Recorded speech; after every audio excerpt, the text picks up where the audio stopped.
이제 우리 하나님 말씀은 요한 1서 3장 1절입니다. 요한 1서 3장 1절. 그 본문이 좀 주보에 있는 거랑 바뀌었습니다. 요한 1서 신약 성경 389페이지에 있습니다. 신약 성경 요한 1서 3장 1절. 신약 389페이지 요한 1서 3장 1절. 우리 한 절이니까 우리 한 목소리로 같이 읽도록 하겠습니다. 보라, 아버지께서 어떠한 사랑을 우리에게 베푸사 하나님의 자녀라 일컬음을 받게 하셨는가. 우리가 그러하도다. 그러므로 세상이 우리를 알지 못함은 그를 알지 못함이라. 아멘.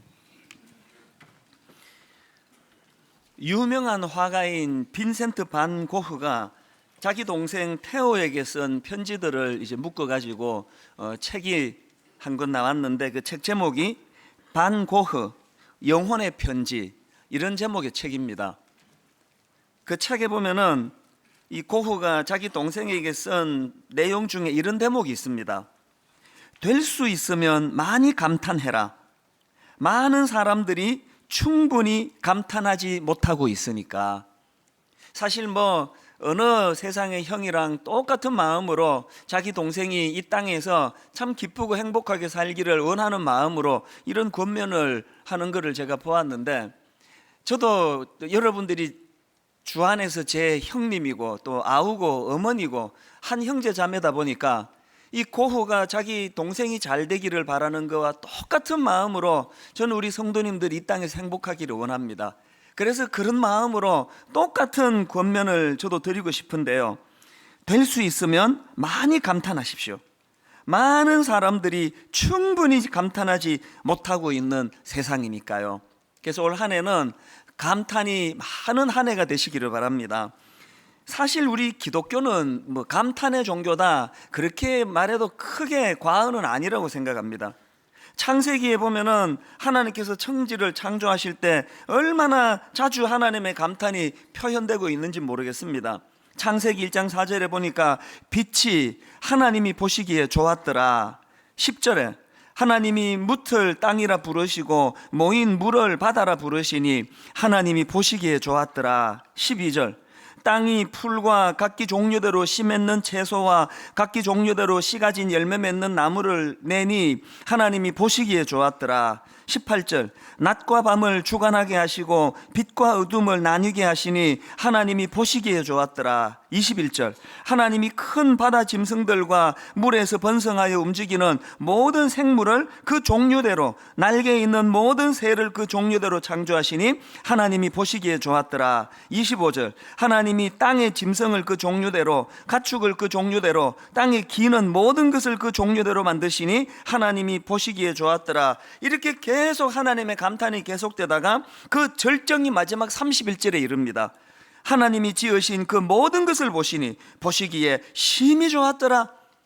하나님의 창조 과정에서 총 7번에 걸쳐 감탄사를 연발하시는 하나님이신데 그 하나님의 감탄의 정점에 우리 인간의 창조가 있다는 겁니다. 이 하나님의 감탄이 우리 내면에서 이것이 회복이 될 때에 창세기 2장으로 넘어가 인간의 감탄으로 연결이 되는데, 저는 창세기 1장에서 이 하나님의 감탄이 연결이 되다가 2장의 그 인간의 하나님의 감탄에 대한 반응이, 이건 역시 감탄사라는 것이 참 마음에 감동을 주더라고요. 창세기 2장 23절을 보십시오. 아담이 이르되 이는 내 뼈 중에 뼈요 살 중에 살이라. 이게 얼마나 아름다운 감탄입니까? 저는 올 한 해 분당 우리 교회 모든 성도님들 삶 속에 먼저 창세기 1장에서의 이 우리를 향한 이 피조 세계를 향한 하나님의 감탄이 영안이 열려 그것을 바라볼 수 있고 귀가 열려 그 소리를 들을 수 있고 하나님의 감탄이 내게 부어지는 것을 경험할 뿐만 아니라 그 창세기 1장의 하나님의 감탄이 내게 힘이 돼가지고 우리도 누군가에게 이 아름다운 감탄을 흘려보내는 복된 한 해가 됐으면 좋겠습니다. 새해가 시작되던 1월 2일 아침에 모든 회사나 또 교회가 다 이제 그 시무 예배를 드리듯이 저희도 우리 교회의 젊은 교역자들과 직원들과 복지재단 직원들 다 함께 모여가지고 이제 첫 시무 예배를 드렸습니다. 제가 그때 우리 교역자들과 직원들에게 이 올해의 구호 또 올해의 성구 이걸 제가 발표를 했습니다. 올해의 구호가 뭐냐? 감탄사가 있는 인생 느낌표. 그리고 올해의 성구가 뭐냐? 이게 바로 오늘 본문인 요한일서 3장 1절 말씀입니다. 그래서 제가 이 말씀들을 가지고 쭉 말씀을 전하다가 불쑥 무슨 생각이 들었냐 하니까 왜 이 좋은 걸 우리 교역자와 직원만 나누어야 돼? 전 교회적으로 모든 성도가 이것을 같이 나누고 이것을 함께 해야 되겠다. 그래서 부랴부랴 오늘 본문을 제가 바꾼 거예요. 여러분, 분당 우리 교회적으로 올해의 구호가 감탄사가 있는 인생, 또 분당 우리 교회적으로 올해의 성구가 요한일서 3장 1절 말씀입니다. 우리 한번 큰 소리로 선포하시듯이 요한일서 3장 1절 말씀을 외치면서 선포하시면 좋겠습니다. 같이 선포하시겠습니다. 보라, 아버지께서 어떠한 사랑을 우리에게 베푸사 하나님의 자녀라 일컬음을 받게 하셨는가? 우리가 그러하도다.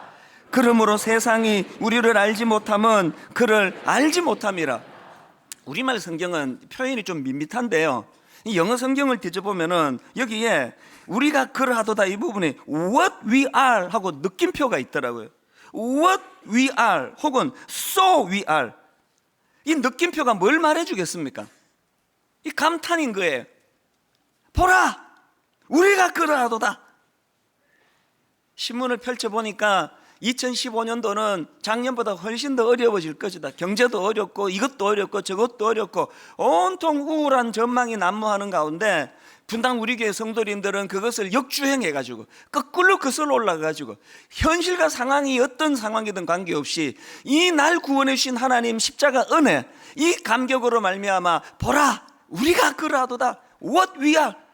느낌표, 이 감탄이 있는 인생.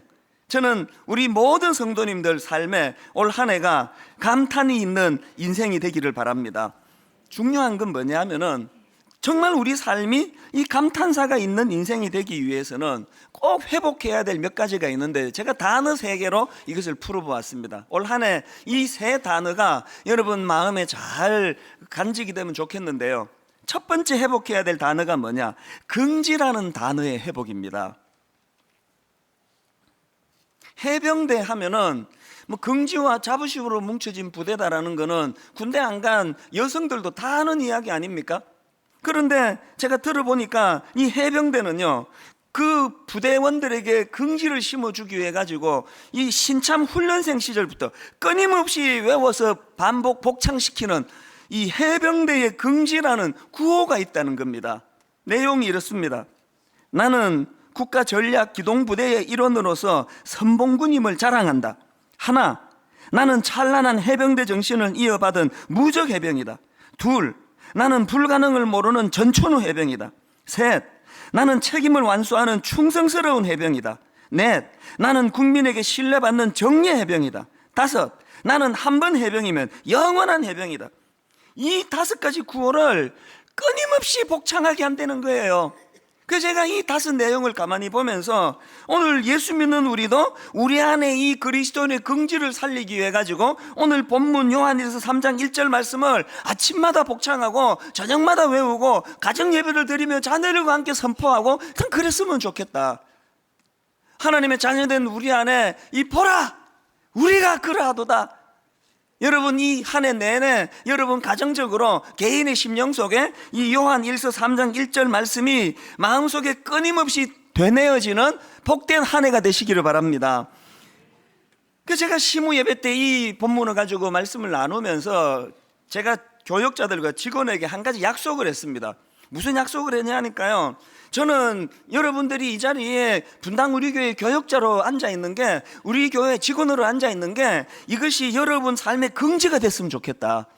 어디 갈 데 없어가지고 여기 와 있는 거 아니고 내가 분당 우리 교회 교역자라는 것이 말로 다 할 수 없는 긍지가 되도록.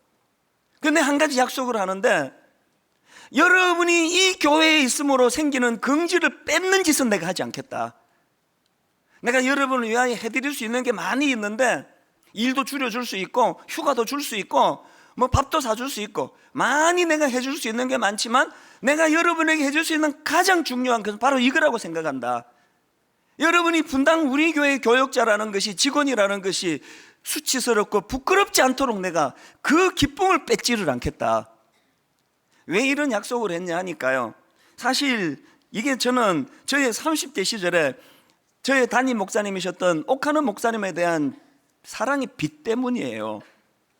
옥 목사님으로 말미암아 제 젊은 30대 40대가 얼마나 긍지가 가득한 인생으로 그렇게 살았거든요. 제가 지방에서 사역하다가 이제 최종적으로 사랑의 교회로 가게 결정이 되고, 그게 얼마나 내 마음에 그 긍지가 됐는지요. 마지막으로 이제 짐 다 정리하고, 그때 그 무슨 일인지는 모르겠는데 이제 짐을 들고 택시를 타고, 제가 그때 대구에서 사역했으니까 기사분에게 동대구역으로 가시죠. 그러고는 이제 그 다음에 안 해도 되는 한마디 이렇게 했습니다. 저 지금 사랑의 교회 갑니다. 그랬더니 그 기사분이 가만히 있는 거예요. 그래서 내가, 야, 이게 상황에 안 맞는 쓸데없는 소리를 했구나. 이게 지금 20몇 년이 지난 지금까지 잊혀지지가 않아요. 자랑하고 싶은 거예요. 내 사랑의 교회, 비록 파트타임이지만 내가 사랑의 교회 교육전도사입니다. 이걸 자랑하고 싶어가지고요. 그리고는 제가 그 교대 앞에 그 반지하 부엌도 없는 그 바깥으로 이렇게 통하고 화장실은 그 길가에 있는 그런 집에 살았는데요. 총각 시절에 반지하에 이제 그 거울이 있지 않습니까? 거울에다가 교패를 달아놨어요. 놀러 오는 사람도 없고 뭐 혼자 사는데요, 지금 생각하면 그 해병대가 자기가 해병대라는 것을 긍지하기 위하여 아침마다 구호를 외쳤던 것처럼 제게도 그 긍지가 있었습니다. 그래서 이제 머리를 감고 머리를 닦으면서 거울을 보면서 그 교패를 보면서 마음의 긍지가 넘쳐나던 이때가 제가 기억이 나는 거예요. 그래서 저의 30대는 참 옥 목사님으로 말미암아 너무너무 긍지를 가지는 그런 삶을 내가 살게 되었구나. 이 내 사랑의 빚인데 이제 제 차례예요. 제가 우리 젊은 교역자들에게 이 사랑의 빚을 되갚고 싶습니다. 우리 젊은 직원들에게 그들이 이 교회 직원이라는 것이 긍지가 될 수 있는 그런 교회로 하나님께 올려드려야 되겠다. 저는 오늘 모든 성도님들에게 똑같은 부탁을 드리고 싶습니다. 오늘 여기 우리 서리 집사로 임명받으신 분들, 여건이 안 되면 교회 봉사 못 하셔도 괜찮아요. 그러나 여러분 내면에 절대로 빼앗겨서는 안 되는 거, 여러분 이 교회 긍지를 뺏는 일은 하지 마시기를 바랍니다. 주차를 하는 일에도, 회사 생활하는 일에도 내가 분당 우리 교회 집사야, 여러분에게 이 긍지 뺏는 일은 서로가 해서는 안 돼요. 저는 제 모든 목회의 가장 중요한 기준을 여기에다 두고 있습니다. 그러다가 보니까요, 어떤 여성도가 조금만 과하게 다가와도 긴장부터 하는 게 저예요. 왜? 혹시 이 일을 통해서 우리 성도들, 교역자들 긍지 뺏는 이런 자리로 내가 빠질까봐 본능적으로 두려운 거예요. 어느 집사님이 상기시켜 주신 것처럼, 목사님 우리도 눈 높습니다. 그래서 이게 별로 위험한 일이 아님을 저도 알지만 본능적으로 우리가 하나님 앞에서 이 긍지를 세워나가는 게 이게 왜 소중한 가치냐 하면은요, 저는 국내외적으로 교회가 분쟁을 겪고 어려움을 겪어서 그렇게 그 눈물 흘리는 많은 경우를 알고 있습니다. 작년에 그런 교회 중에 한 교회 그 장로님을 만났더니 너무너무 슬픈 이야기를 하더라고요. 자기는 집사 시절에 자기가 출석하는 그 교회를 너무 자랑하고 사랑해서 회사에 가가지고 자기는 무슨 교회 다닌다고 그렇게 자랑을 하고 다녔는데, 교회가 어려움을 겪고 분쟁이 생기고 나서 이제는 그 교회 시무장로가 됐는데 자기가 어느 교회 다닌다는 걸 회사 가서 말할 자신이 없더라는 거예요. 그래서 안 한다는 거예요. 얼마나 슬픈 이야기입니까? 제가 다시 한번 여러분 공개적으로 약속합니다. 제가 여러분들이 분당 우리 교회 성도라는 이 긍지를 뺏는 짓은 제가 하지 않을 것입니다. 여러분도 약속을 해주세요. 우리가 이 교회 성도라는 이 자부심을 뺏는 일, 이건 하지 않는 것, 이게 우리 안에 행복을 가져다 주는 원동력이 되는 줄로 믿습니다. 이런 면에서 저는 사도행전 26장에 나오는 이 바울을 늘 기억을 하는데요, 사도행전 26장에 어떤 일이 있습니까? 지금 바울은 죄수의 신분으로 베스도 총독하고 아그리빠 왕에게 지금 신문을 당하고 있는 상황입니다. 자, 그 상황에 그들의 대화를 보세요. 사도행전 26장 28절. 아그리빠가 바울에게 이르되 내가 적은 말로 나를 권하여 그리스도인이 되게 하려 하는도다. 그랬더니 29절 바울이 이르되 말이 적으나 많으나 당신뿐만 아니라 오늘 내 말을 듣는 모든 사람도 다 이렇게 결박된 그 외에는 나와 같이 되기를 하나님께 원하나이다. 놀라운 말씀 아닙니까? 오늘 우리가 그리스도인 된 이 신분이 바울이 어떻게 이렇게 당당한 선포를 할 수 있었을까 생각해 보니까요, 그에게 두 말씀이 새겨져서 그래. 상징적으로 그에게 요한 1서 3장 1절에 그리스도인의 긍지가 바울에게 있습니다. 몸은 내가 지금 죄수로 몸으로 결박되어 있지만 나는 우리가 그러하도다. 그리스도인으로서의 긍지가 그에게 있었고, 또 하나 그에게 그뿐만 아니라 요한 1서 3장 3절 말씀이 새겨져 있습니다. 주를 향하여 이 소망을 가진 자마다 그의 깨끗하신 것 같이 자기를 깨끗하게 하느니라. 바울에게는 이 요한 1서 3장 1절, 요한 1서 3장 3절 이 말씀의 긍지가 있었기 때문에 누구 앞에서도 당당할 수 있었다는 거예요. 우리 교회 성도님들은 누가 여러분의 삶을 뒤집어 본다 해도, 누가 여러분의 삶을 다 샅샅이 살펴본다 해도 부끄럽지 않은 하나님의 사람으로 설 수 있도록 십자가로 거룩함을 덧입은 사람답게 거룩을 추구하며 사시는 여러분 되시기를 바랍니다. 이런 맥락에서 저는요, 최근에 서울신대 박명수 교수님의 글을 보면서 우리나라 초기 크리스찬들을 보면서 너무 가슴이 벅찬 걸 경험한 적이 있습니다.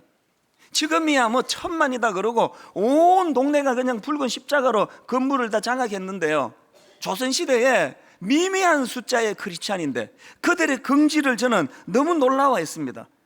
자료에 보니까 그 당시 조선 후기에 가장 큰 악습 중 하나가 부정부패였다는 거예요. 매간 매직, 뇌물수수, 크고 작은 관료들이 얼마나 그냥 부도덕하고 부정직하고 뇌물을 받아 챙기고 그런 시대에 일어난 상황인데요, 여러분 그 시대의 상황을 묘사하는 글 하나 한번 들어보시면 많은 생각을 하게 되실 겁니다. 자, 들어보세요. 매관 매직이 성행하던 1899년 당시 어느 지방관리로 임명된 사람이, 그 다음 들어보세요. 기독교인이 많다는 이유로 부임을 꺼린 사건이 일어났다. 북쪽 지방에서도 새로 군수로 임명된 양반이 부임을 거부하고 영남으로 옮겨달라고 요청하고 있는데 그 이유는 북쪽 지방에는 예수 믿는 사람들이 많기 때문이라는 것이다. 이 부정부패한 관료가 그 지역에 부임한다고 보니까 거기는 그 예수쟁이들이 많은데, 예수쟁이들이 많은 데는 이게 뇌물이 없는데, 이 부정부패 안 하는데, 저는 이 글을 읽으면서 망감이 교차하더라고요. 망감이. 여러분 그 소수의 우리 윗대 어른들 그리스도인들의 모습 속에 그들이 가진 긍지는 숫자가 아니에요. 교회 규모가 아니에요. 바울이 가지고 있던, 우리가 그러하도다 선포하는 자들이 가지고 있는 주님 앞에서 이 깨끗한 삶을 추구하다가 보니까 예수 믿는 사람이 모여 있는 데는 이 뇌물이 안 통한다, 부정부패가 안 통한다, 난 거기 안 가고 싶다. 이게 영향력 아닙니까? 2015년도에 우리 안에 이 긍지가 회복되는 은혜가 있기를 바랍니다. 그런가 하면 두 번째로 우리가 회복해야 될 단어가 하나 더 있는데요, 성장이라는 단어입니다. 여러분 긍지는 성장을 가져온다는 사실이에요. 베드로가 바로 그 경우 아닙니까? 주님께서 그 시골뜨기를 제자로 뽑아주시면서 제일 먼저 주님이 그에게 심어준 게 긍지심 아닙니까? 자, 마태복음 4장 19절을 보십시오. 말씀하시되 나를 따라오라, 내가 너희를 사람을 낚는 어부가 되게 하리라. 얼마나 엄청난 긍지에 관한 이야기입니까? 그 다음 요한복음 1장 42절. 데리고 예수께로 오니 예수께서 보시고 이르시되 내가 요한의 아들 시몬이니 장차 게바라 하리라 하시니라. 게바는 번역하면 베드로라. 주님이 제자들을 뽑으시고 제일 먼저 심어주기 원하신 건 긍지예요. 네가 지금은 고기를 잡아 생계를 연명하는 무명의 어부에 불과하지만 긍지를 가져라. 그리스도의 제자가 된 이상 엄청난 영향력을 가진 지도자가 될 것이다. 사람을 낚는 어부가 될 것이다. 베드로에게 그 긍지가 심어지니까 여러분, 베드로가 그 연약한 자기 모습을 다 떨치고 결국 얼마나 우뚝 선 위대한 지도자가 됐는지는 우리 다 알고 있지 않습니까? 다윗도 마찬가지예요. 사무엘상 16장에서의 다윗은요, 얼마나 어렸던지 아버지도 인정 안 하던 사람이에요. 하나님이 이제 새로운 왕을 찾고 계시는데요, 아버지가 다윗은 껴주지도 않아요. 그 막내가 하나 더 있는데 걔는 그 자격도 안 되고 애도 어리고 걔는 아닙니다. 데리고 오지도 않았어요. 그런데 여러분, 우리 하나님께서는 그 기라성 같은 다윗의 형들을 다 제쳐두고 그 자격 없는 다윗을 점지하시고 그에게 기름을 부으시니까 이것이 그에게 얼마나 긍지가 됐겠습니까? 다윗의 젊은 시절은요, 유난히 고난이 많고 적들이 많고 죽을 고생을 했지만 저는 그런 생각을 해봐요. 다윗이 하나님이 자기를 기름 부어주셨다는 그 긍지가 기어이 그 수많은 고난의 과정을 이겨내고 위대한 왕으로 우뚝 설 수 있게 된 원동력이 된 줄로 믿으십니다. 새해에 우리 젊은 형제 자매들에게 가정가정마다 이 축복이 있기를 바랍니다. 네가 지금 공부도 잘 못하고 나이도 어리고 철도 없지만 그러나 너는 하나님의 사람이다. 우리가 그러하도다. 여러분의 자녀들에게 이 긍지가 심어질 때 그것이 우리를 성장시키는 능력이 된다는 거예요. 지난 월요일이에요. 저희 집에 이제 이번에 그 수능 시험을 치고 결과를 기다리는 딸이 있는데요, 한 해 내내 그냥 잠도 못 자고 하고 싶은 일도 못 하고 죽을 고생만 했으니까 얼마나 이제 그 보상 심리가 있겠습니까? 그래서 이제 늦게까지 친구랑 뭐 카톡하고 또 늦잠도 자고 실컷 그렇게 지내요. 절대로 내가 제재하지 않아요. 이런 날도 필요하다. 그래, 잘 쉬고 놀고 그렇게 해라. 그래서 정말 제가 안 깨워요. 근데 지난 월요일 날 제가 얘를 이제 살살살 꼬드겨 가지고 너 집에서 이렇게 뒹글거리며 쉬는 것도 좋은데 아빠하고 속초에 가자. 속초에 가면 내가 회 사줄게, 회. 그러면서 살살 이제 얘를 꼬드겨 가지고 이제 안 씻어도 된다. 아빠하고 가는데 어떠냐. 그리고는 이제 얘를 데리고 이제 속초로 간 거예요. 가서 이제 바다도 보여주고 진짜 회도 사주고 또 인터넷 검색해서 분위기 좋은 카페도 데리고 가고 그렇게 했는데요, 제가 이제 카페에 데리고 가서 얘에게 딱 한마디 했습니다. 아빠가 오늘 너한테 정말 내가 주고 싶은 메시지가 하나 있는데 한번 들어볼래? 네가 있잖아, 오늘 하루 종일 네 방에서 뒹글뒹글거리고 그렇게 하루 종일 문 밖에도 안 나갔으면 하나님의 우주는 네 방 안에 갇혀 있었을 거야. 그런데 네가 문을 열고 이것을 떨치고 속초에 가니까 새로운 세계가 펼쳐졌잖아.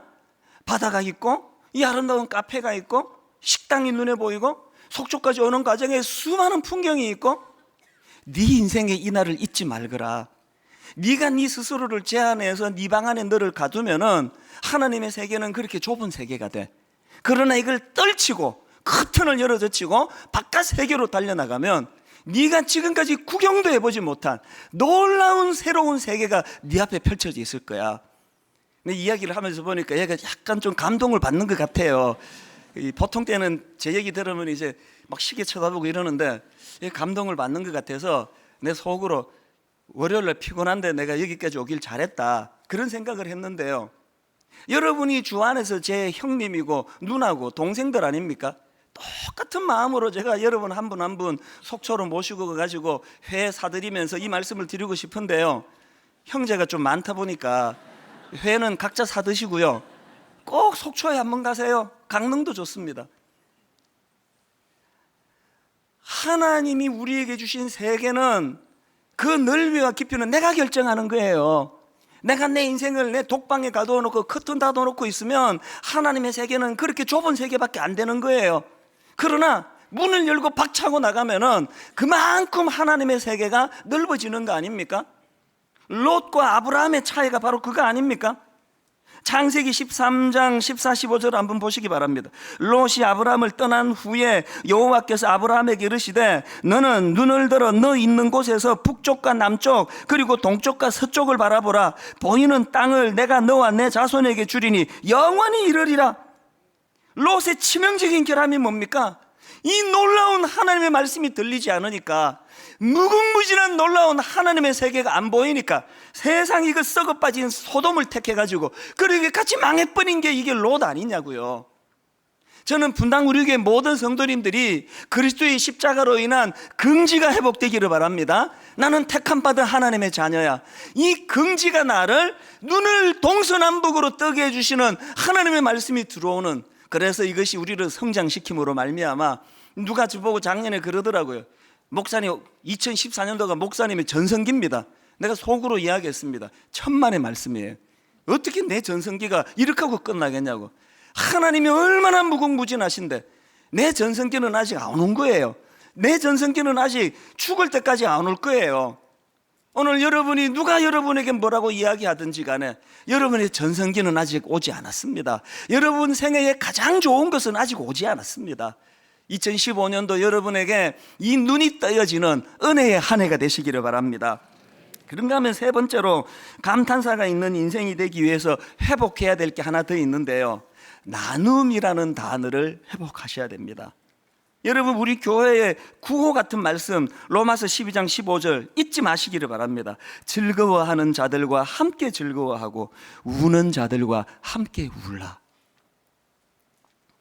최근에 저는 테드 스탠리라는 사람의 이야기를 제가 들었는데요, 이분은 미국의 재벌 중에 한 사람이고요, 가장 많은 그 기부를 한 사람 중에 한 사람이래요. 그런데 불행하게도 이 테드 스탠리라는 이 재벌의 대학생 아들이 정신병이 찾아온 거예요.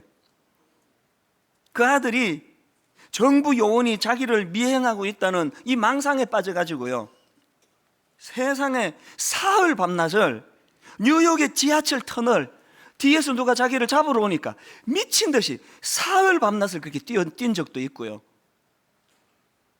식료품 가게에서 자기 옷을 다 벗어 던진 적이 있고, 그래가지고 참 가슴 아프게도 경찰에게 붙잡혀가지고 정신병원으로 인도가 된 거예요. 이 참담한 거 아닙니까? 병명이 조울증 진단이 난 거예요. 그런데 뭐 아버지가 가만히 뒀겠습니까? 그 일로 학교도 그만두고 그렇게 병원에 입원하고 그랬는데 2년 만에 뭐 최고의 약을 쓰고 최고의 의사를 붙이고 그랬겠죠. 2년 만에 완치가 된 거예요. 그래서 이제 다시 대학교로 복귀를 하고, 놀랍게도 그 아들이 대학을 졸업하고 변호사가 됐대, 변호사. 그런데 이분의 이야기는 지금부터예요. 그렇게 아들이 고침을 받고 변호사로 떳떳한 사회인이 됐는데, 아버지 테드 스탠리가 그 아들이 치유가 된 이후에도 계속 마음이 편하지 않더라는 거예요. 조울증을 앓는 자기 아들을 통해 가지고 다른 정신질환 환자들의 고통이 느껴지기 시작했는데, 자기 아들은 부자 아버지 만나 가지고 한없이 치료를 받아 가지고 완치가 됐지만 오늘도 어려운 주변에 많은 사람들이 고통 중에 있을 텐데, 더군다나 이 테드 스탠리가 알아보니까 많은 제약 회사들이 이제 이 정신질환 신약 연구 이 수익성이 없다 그러면서 이 연구를 줄줄이 포기한다는 소식이 들려져 가지고 이 테드 스탠리가 비장한 결심을 한 거예요. 그래서 작년에 이분이 생체의학 연구센터에다가 정신질환 연구로 써달라 그러면서 얼마를 기증한지 아십니까? 달러로 6억 5천만 달러. 이게 우리 돈으로 환산하니까 7,100억 원이에요. 7,100억 원. 이 천문학적인 숫자를 기정을 한 거예요. 그러면서 이분이 하는 말이 이랬습니다. 삶이 회복된 내 아들처럼 정신질환을 가진 다른 사람들에게도 행복한 결말을 선사하고 싶어 기부를 마음먹었다. 저는 이분이 크리스찬이라고 확신합니다. 크리스찬이어야만 해요. 내 아들만 고침받는 게 행복인 이 세상 기준과는 다르게 살아가는, 지금 우리가 준비하고 있는 분리개척도 마찬가지 아닙니까? 생소하게 교육관 10층에다가 한 지붕 두 가족 교회, 인큐베이터 교회 그래가지고 이제 이 두 교회가 같이 이제 동거를 하면서 이게 이제 아브라함의 목자들하고 롯의 목자들하고 뭐 싸울 일이 있을지 오해할 일이 있을지, 이게 무슨 일이 날지 모르겠습니다. 이거 왜 해야만 되느냐고요? 왜 해야만 되는지에 대하여 테드 스탠리라는 분이 답을 가르쳐 주신 거 아닙니까? 바로 지난주 이 시간이에요. 저희 교회의 창립 멤버예요. 초창기 멤버가 이제 그 분리개척 교회로 가기로 이분이 결심을 한 거예요. 그리고 거기서 기도 모임이 끝나고 저에게 문자가 왔는데요. 제가 그 문자를 읽다가 막 눈물을 줄줄 흘린 건 아니고 눈시울이 붉어졌어요. 내용이 너무 제 마음을 아프게 했습니다. 한번 들어보세요. 이런 내용이에요. 목사님, 이제 몸살이 시작된 것 같습니다.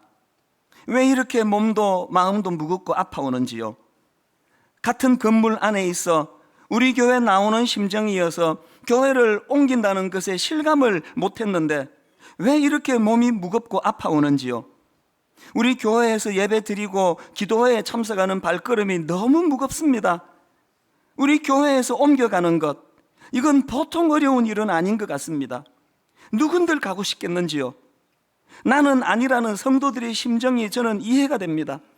목사님께 얼떨결에 급히 작별 인사를 드리고 와서 얼마나 허했는지, 소중하고 아끼는 귀중한 것을 잃어버린 상실감이랄지 시간이 지날수록 힘이 듭니다. 목사님도 고통하시고 성도들도 고통하는 이 사역이 왜 꼭 필요한가 하는 푸념을 해봅니다. 그래도 저의 친정이 있다는 것에 위안을 삼으려 합니다. 제가 이 문자를 읽는데 눈시울이 붉어졌어요. 이분 이렇게 힘든데 왜 옮겨야 됩니까? 왜 옮겨야 됩니까? 대답 간단해요. 그래야만 하기 때문에 옮겨야 되는 거예요. 우리는 지난 12년 동안 유난히 큰 하나님의 은혜를 받았던 사람이에요. 내가 받은 이 은혜를 테드 스탠리처럼 나누는 일을 해야 그리스도인을 할 수 있기에 눈물을 머금고 하는 거예요. 저 역시도요, 서현 교육관 앞에서 어떤 성도님이 목사님, 저도 이번에 교회를 옮기게 됐습니다. 분리교회 가기로 했습니다. 과장 없이 어느 분에게 그 얘기를 들어서 내 심장이 쿵 내려앉은 적이 없는 게 한 번도 없어요. 너무 마음이 아파요. 왜 해야 됩니까? 이게 그리스도인의 삶이에요. 저는 2015년 들어오면서 분당 우리 교회 1기 장로님들 그 생각을 하면서 지금도 눈물이 나요. 1기 장로님 5분이 개척 초기에 결의를 했습니다. 이렇게 젊은 성도들이 쏟아져 들어오는 교회에 우리만 장로 됐다고 70살까지 이 자리 차지해서 되겠습니까? 우리 딱 7년만 시무장로로 섬기고 양보하겠습니다. 자리를 비켜드리겠습니다. 그래서 제가 사정 해가지고 3년은 더 늘렸습니다. 7년은 너무 짧습니다. 지난 연말이 12월 말이에요. 이분들이 이제 다 내려놓겠다는 거예요. 저는 어떻게 해서든 조금이라도 예우를 해드리려고 애를 쓰고, 그분들은 그렇게 하지 마시라 그러고 그 과정에서 눈물 나는 일이 참 많았습니다. 맨 마지막에 제가 그럼 다 양보하겠습니다. 당회도 안 나오시고 모든 직책 다 내려놓으시고 단 주일 예배 대표 기도라도 계속 해달라고. 5분이 회의를 해가지고 저한테 오셨더라고요. 죄송한데 목사님, 그것도 순종을 못하겠습니다. 내려놓는 거 다 내려놓겠습니다. 왜 그래야만 됩니까? 나눔이에요. 저는 분당 우리 교회가 이래서 자랑스럽습니다. 담임 목사는 그만하라 그러고 장로님들은 더 하겠다고 싸우고 이런 걸로 어려움을 겪는 이런 모습이 우리 교회에 보여지지 않고, 결론을 맺으면서 저는 여러분 올 한 해 이 세 단어, 긍지, 성장, 나눔, 이 세 단어를 마음에 품고 여러분 감탄사가 있는 인생으로 그렇게 살아가시는 복된 여러분 한 해 되시기를 주님 이름으로 축복합니다. 같이 기도하시겠습니다. 하나님 아버지, 새로운 한 해는 밝아졌지만 달력은 새 것으로 바뀌어 끼었지만 우리의 마음은 여전히 작년에 받았던 상처와 아픔과 눈물에 머물러 있습니다. 오늘 주신 이 말씀으로 하나님 치유되고 회복되게 해주셔서 진정 원래 우리의 삶에 감탄이 있는 한 해가 되도록 인도하여 주시옵소서. 하나님, 예물을 드리려고 합니다. 신년 첫 예물을 통하여 하나님 영광을 받아주시고, 주님 이 예물이 서현 교육관 헌금으로 쓰여질 뿐만 아니라 이제 8년 뒤에 저 건물이 한국 사회, 한국 교회의 기정이 되어서 놀라운 열매로 나타나도록 인도하여 주시옵소서. 더 많이 나누고 더 많이 베풀면서 아름다운 믿음의 생활할 수 있도록 은혜 내려 주시옵소서. 드리고 싶은데 경제적인 여건이 되지 않는 많은 성도들, 조금도 그 마음에 부담 갖지 않도록 주님이 막아주시고 네 마음 내가 다 받았다 말씀해 주시기 원합니다. 예수님 이름으로 기도드립니다. 아멘. 우리 헌금 드리실 때 성가대 정다운 자매님 이 시간에 특별 찬양해 주시겠습니다. 같이 준비하신 헌금 드리시겠습니다.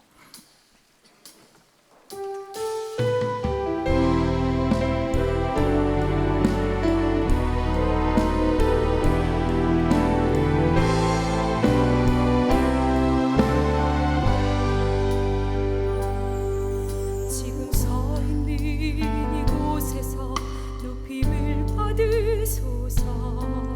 내가 밟는 땅 주님의 땅이니 하늘이 주의 이름 높이 올리며 넓은 바다가 주를 노래해.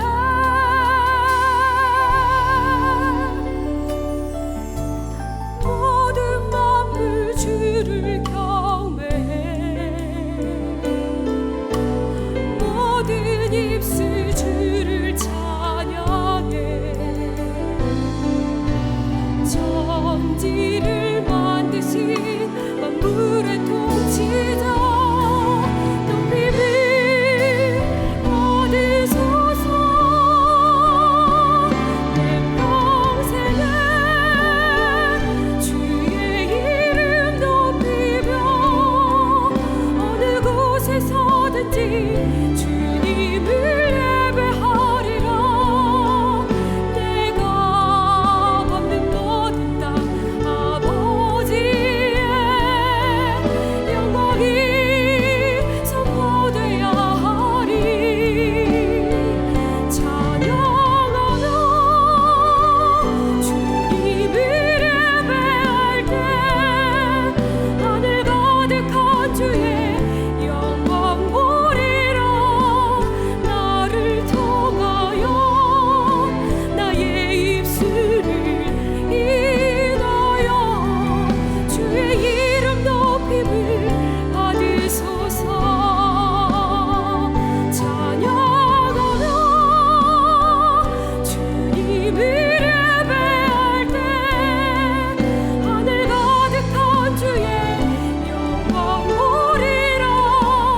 나를 통하여 나의 입술을 인하여 주의 이름 높임을 받으소서.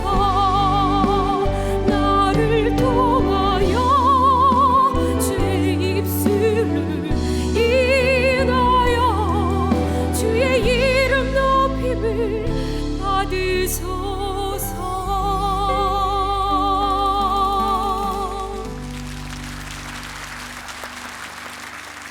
저는 우리 자매님께 이 찬양을 이 곡을 불러달라고 부탁을 했습니다. 보통은 곡을 정해주지 않는데 제가 이 찬양을 불러달라고 부탁한 이유는 이제 2015년도 우리 그 세 가지 단어를 가지고 하나님 앞에 감탄이 있는 인생으로 살아가기 위해서 우리가 회복해야 되는 것이 복음의 감격이에요.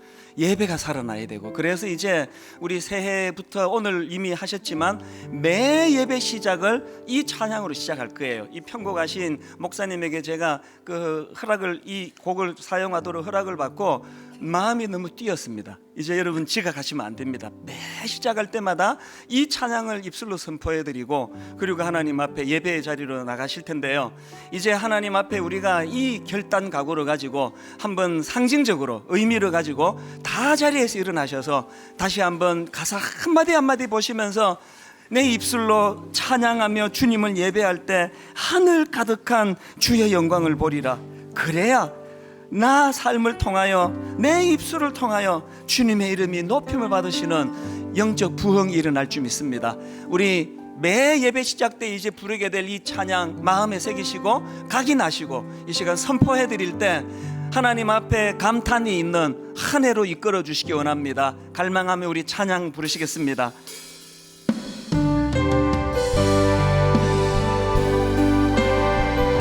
여러분 가사 한마디 한마디 하나님 앞에 드리는 눈물의 고백이 되기 원합니다. 찬양하며 주님을 예배할 때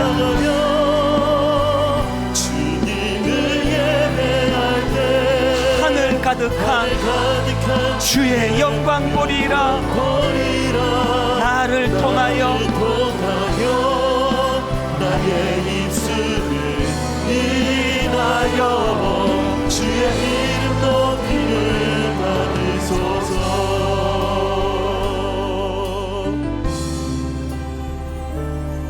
지금 서 있는 이곳에서 높임을 받으소서. 내가 밟는 땅 내가 밟는 땅 주님의 땅이니 주님의 땅이니 하늘이 주의 이름 높이 올리며 주의 이름 높이 올리며 넓은 바다가 주를 노래해 바다가 주를 노래해 모든 만물 주를 경배해 모든 만물 주를 경배해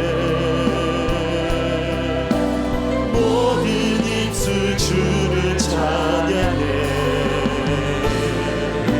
천지를 만드신 만물의 통치자 높임을 받으소서. 내 평생에 내 평생에 주의 이름 높이며 어느 곳에서든지 어느 곳에서든지 주님을 예배하리라.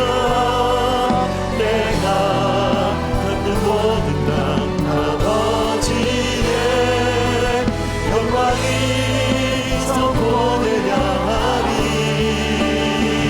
찬양하며 주님을 예배할 때 하늘 가득한 주의 영광 보리라. 나를 통하여 나의 입술을 인하여 주의 이름 높임을 받으소서. 찬양하며 주님을 예배할 때 하늘 가득한 주의 영광 보리라. 나를 통하여 나의 입술을 인하여 주의 이름 높임을 받으소서. 이곳에 오셔서 이곳에 앉으소서. 이곳에서 드리는 예배를 받으소서. 주님의 이름이 주님의 이름만이 오직 주의 이름만 이곳에 있습니다. 이곳에 오셔서 이곳에 앉으소서. 이곳에서 드리는 예배를 받으소서. 주님의 이름이 주님의 이름만이 오직 주의 이름만 높임을 받으소서.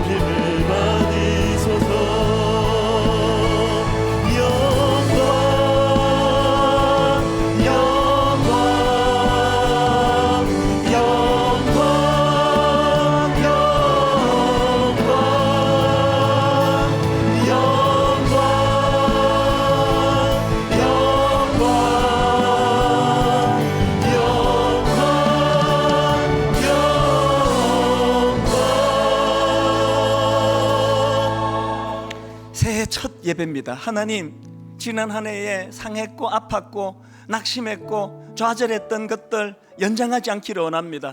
끊어버리기 원합니다. 새해에 하나님 감탄이 있는 가정이 되기 원합니다. 내 뼈 중에 뼈요 살 중에 살이라. 부부간의 아름다운 사랑이 다시 회복되기를 원합니다.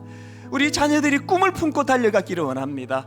하나님, 열등감, 상처 없는 낮은 자존감으로 우울하지 않은 자녀들 되기 원합니다. 이 모든 것들을 가능하게 하는 복음의 능력, 구원의 감격을 회복시켜 주시기 원합니다. 우리 한번 통성으로 기도하기 전에 저를 따라 큰 소리로 선포하고 같이 기도하시겠습니다. 주여 은혜를 주옵소서. 주여 은혜를 주옵소서. 주여 은혜를 주옵소서. 주여 은혜를 주옵소서. 주여 기도의 문을 열어 주옵소서. 주여 기도의 문을 열어 주옵소서. 주여 기도의 문을 열어 주옵소서. 주여 기도의 문을 열어 주옵소서. 통성으로 같이 기도하시겠습니다. 살아계신 하나님 아버지, 지난 한 해 아팠고 힘들었고 좌절했고 낙심했고 외로웠고 마음이 상했던 그 모든 것들을 아버지 묶어 지난 한 해로 흘려보내기를 원합니다. 아버지, 새로운 한 해 주실 만한 은혜를 이 시간 구합니다. 베푸실 만한 은혜를 구합니다. 주여 은혜를 주옵소서. 아버지, 그 은혜를 기도의 문을 열고 들어가 보기를 원합니다. 주여 은혜를 주옵소서. 주여 기도의 문을 열어 주옵소서. 은혜를 우리 가운데 허락하여 주시고 베드로를 부르셨을 때 그 연약한 인생을 통해서 성장케 하시고 은혜를 존귀하신 하나님, 오늘 올 한해 우리 그 하나님을 이 시간 그 은혜를 아버지 하나님 경험하고 그 은혜를 나누는 자리로 우리 이끌어 하나님 아버지, 은혜를 나누는 자리에서 하나님의 자비하신 계시고 하나님, 하시고 우리의 나눔을 공의로우신 하나님, 긍휼이 많으신 하나님, 하나님은 이 시간 갈망합니다. 아버지 갈망합니다.